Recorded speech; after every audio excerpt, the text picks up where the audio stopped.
Welcome back, everyone. I am Cass Piancey. I am here as usual with my partner in crime, Bennett Tomlin. How are you, buddy? Oh, I'm doing great. Nice and dry here in Illinois. Yeah, just suffered from a flood here at my work studio, but recovery was quick, so it's okay. Today we're going to be talking about an issue that I used to be very fond of and am now completely fed up with, to the point where I'm considering muting it on Twitter, and that's Ponzi. Charles Ponzi, the Ponzi scheme, the original Ponzi scheme, Ponzi schemes since then, and why it's important to acknowledge that it has a very clear definition, and you can't just call whatever the you want a Ponzi scheme. So, where to start? I think the place to start here is with Charles Ponzi. Do you want to give some background? Sure. Charles Ponzi discovered a legitimate business opportunity involving arbitrage of international reply coupons, which were a tool back then for sending mail between different countries. His original idea was legitimate and could make money, and so he started taking investments so that he could do this on a larger scale, paying out the gains to the people who would invest with him. Unfortunately, his arbitrage strategy did not scale effectively.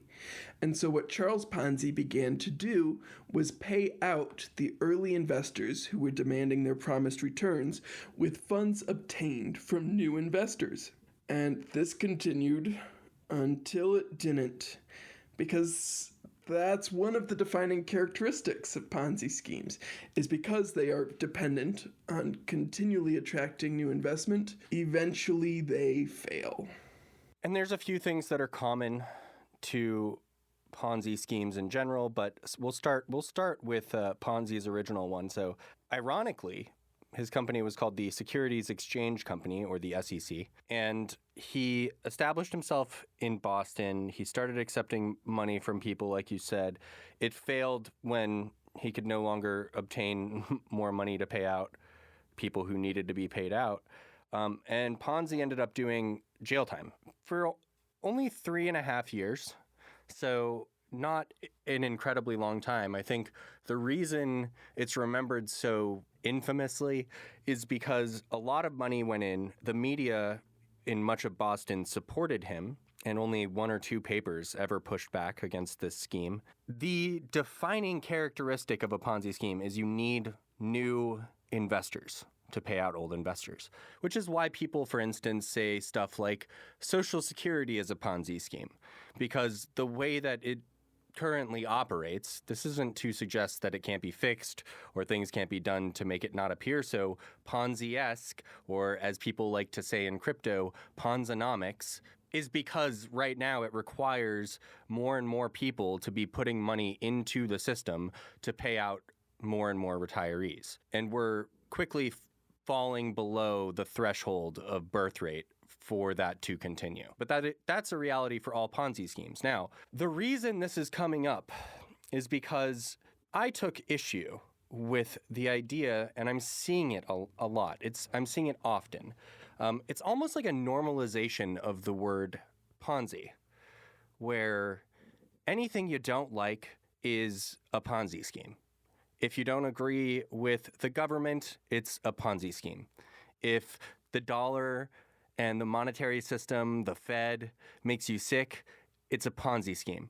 If you don't like the way the Chinese Communist Party utilizes the UN, it's a Ponzi scheme. You're wrong. If you think those things, you are wrong. Those are not Ponzi schemes, and you can't just call them that because you don't like it. Because actually, those things do not resemble a Ponzi scheme in any way. Primarily, okay, and the main reason here being you don't need more and more people to keep the quote scam running.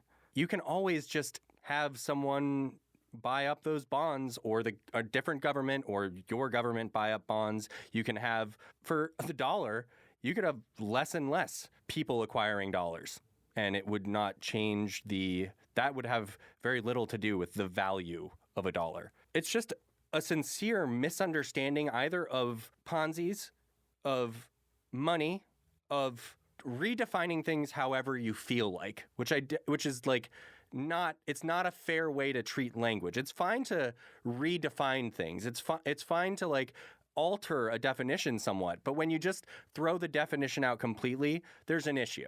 Well, and I think what a lot of the issue here is what you touched on, is that it seems almost like a deliberate effort at normalizing what is ostensibly scams, right? By trying to take this term used to describe scams and say, sure, this is a Ponzi, but so is the dollar, the yuan, tether. All of these different things are also Ponzi, so what does the word Ponzi really mean? Well, if you use it to describe all those things, you're right, it means nothing. But it doesn't describe all those things. And trying to make these false equivalencies between these different things is intellectually lazy and bankrupt, because foundationally, these are extraordinarily different things. The global reserve currency is different than Bernie Madoff's scheme. I feel like that's a thing I shouldn't need to say, but apparently it's a thing that needs to be said. This is unreal to me in the 21st century that this is a conversation that people are having, where they hold themselves at a higher intellectual value for being like, well, I'm trying to meet these Ponzi schemes halfway. Cool, I guess. I don't know what to say about that. That's not what a journalist is supposed to do. I think someone linked me to a quote from a professor, and forgive me, I don't know the name of the professor, but it was something along the lines of, if you hear someone say it's sunny outside and someone else say it's rainy outside, your duty is not to report these two people each said these things. It's to look outside the window and figure out if it's sunny or rainy. It isn't just intellectually lazy. It's, to me, intellectually dishonest. And I want to drive home another issue with this. There's words that need to have driven purpose, right? So the word that I think that has been popular for the past few years is racist. Everyone's a racist. Anyone who's ever said any wrong thing or used a word in the wrong way is a racist. They're abhorrent. They should be disassociated with. Cancel them. But when you do that, you really alter an important word, because there are senators that you can look at from the 1950s and 60s, for instance, who, you want to talk about racism. They were senators, and the stuff they were doing is disgusting. And those people still exist in the North and the South and the East and the West. They exist. So you're giving less credence to those, how important it is to acknowledge that is abhorrent racism versus like mistakes that people make, right? And so is bad monetary policy something people should be thinking about? Yes. Does that mean that you should call the dollar a Ponzi scheme? I guess if you don't give a about what a Ponzi scheme is, and you don't give a about whether people trust your understanding of economics or monetary policy, that's up to you, but it doesn't look good. Yeah, and the value in language is often in its ability to differentiate between two things. And so if you combine everything together into a single category, you lose that ability. Plus, just again, I feel like I need to reiterate, BitConnect and the global reserve currency are not the same thing. This DeFi project paying out its staking APY by trying to desperately attract more assets to its treasury is not the same thing as the global reserve currency. And I think what it's rooted in is that in crypto, almost everything is experimental. The vast majority of projects fail. And so for a subset of the crypto populace, profit maximalists, traders, and those who are just looking to make as much money as possible, it doesn't matter whether or not something is a Ponzi. It doesn't matter whether or not something can do the things it says it can do. It does not even really matter that the thing exists in much of a meaningful sense. All that matters is that it can be used to make profits. So those people who are just using these things to make profits say, sure, it's a scam, but hey, everything's a scam, so why does it matter? I can make money on this. And I think, again, what you're really getting at there is a desire to make money. A desire to do that does not supersede reality. This is not new. This is something where if you go to Bitcoin Talk or you go to old, like Liberty Reserve kind of era high yield investment product forums, this is normal discussions that people have. Is just like, well, if I can get on the ground floor of this scam, then I'm still going to make a nice hefty chunk because there's going to be other people. There's going to be other bag holders. And like, it's to some of these crypto people, it's like very funny to call it Ponzonomics and to present it as like, look, isn't this an interesting game theory? Kind of like if you explore the mechanisms of the human mind for Ponzi scheme. And I'm like, this has been done for decades. This is not new. This is not some new experiment that you're doing. Ponzi's have existed for over 100 years. But this idea that people are trading knowing that someone's going to be left holding the bag in the end, that's a very common thing. Yeah, and I would argue it's likely an immoral thing. If you are investing in this scheme, which you know is unsustainable, and you know at the end of the day, a significant number of people are going to get hurt when it inevitably collapses, but you're doing it because you can still make money for a brief period, I think that is probably, at best, an amoral thing to do. Oh, it's absolutely immoral, but I think that goes along with the idea of profit maximalism. People who are profit maximalists really do not care about anything but making profit. So it doesn't matter what kind of cost that comes at. If that means there's 100 people left with nothing, then that means there's 100 people left with nothing. So that does not surprise me. But I think what I found surprising for the past week is just like we said, the intellectual dishonesty, the attempts of normalizing scams. It feels so desperate and so, I keep using this word, but dishonest. It feels so dishonest. It feels like if you're the media, your job is not to give a sounding board for scams and be like, well, other things in the world are kind of scammy, I guess. That's not your job. If you want to go be a marketer for the scam, then, feel free to do that. But putting this out there as though it's like hard-hitting and important and saying anything of value is foolish to me. And bad things happen when Ponzi's collapse. Actual living, breathing people get hurt. In one case, it led to a f***ing war. It's not just a joke. And you thinking you're clever enough that you'll escape doesn't make it funny. No, I think what they find funny about it is that, like, it's bringing legitimacy to the idea of a Ponzi.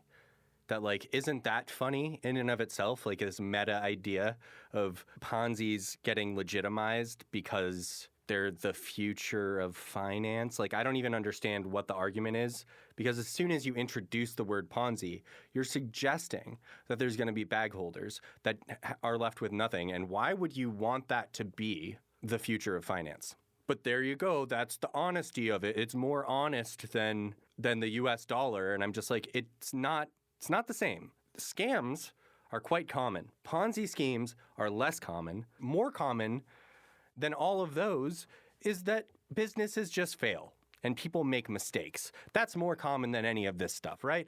I'm not out here trying to accuse everybody of doing bad and that every company that's ever tried to do anything new of swindling customers. I'm just begging people to try to utilize definitions as best as they possibly can. And please, don't just throw it out the window and make it whatever you see fit because, like, I'm so clever, it's lame. And if you do call the dollar a Ponzi, do not be surprised when other people go, "What do you mean? How is the dollar a Ponzi?" Or ask questions like, "Can you explain or support your contention that the dollar is a Ponzi?" Which was never given. So, but I do want to say we've heard some counters, which were that the U.S. dollar was a gold standard based and then stopped being a gold standard based currency because they couldn't pay off their debts. Not being able to pay off your debts doesn't make something a Ponzi. They look to bond markets and say that there always needs to be more buyers of government debt for the dollar to work, which there's fluctuating prices for bonds. There's fluctuating volumes for bonds. Interest rates can go up if the bonds are no longer in demand. There's a whole bunch of mechanisms here that aren't Ponzi's. Yeah. So we've heard a lot of attempted counters that don't make a lot of sense. I haven't heard a convincing or compelling argument at all. And the reason I haven't heard that is because it isn't a Ponzi. Please, for the love of God, fraud is a very vague word. Fraud can encompass a lot of things. But identity theft is far more specific. That's a form of fraud, right? Bank fraud is far more specific. That's not like swindling investors. That's completely different. All of these things are they're defined for a reason. I can't just call anything money laundering because that's insane. That's insane. I can't just say it because I don't like it. Definitions are important. Redefining and reimagining things is fine. But if you don't have a definition in mind when you're redefining it, then no one's going to take your new definition seriously. And if you're trying to call products that, honestly, like if you want to name your products after a scam, first of all, weird decision, but I doubt that people are going to take that very seriously unless, like we've seen, it's people collectively trying to normalize the idea of scams being a fine way of conducting business. Yeah, and that was really my final takeaway, is that acting as though everything is a scam is like a form of fatalism that cheapens the efforts of every person who is trying to do honest work, to create honest things, and to contribute positively to the world. And it's disappointing and sad. Obviously, this is a bit of a rant and rave episode. We're going to be talking to you guys about the history of the SEC, their duties, their roles, and their failures in a future episode. And we're probably going to record another one. I don't know what the audience is looking forward to. Maybe we should reach out to them and find a end of year topic that they can vote on or something. But okay, we'll talk to you guys next week.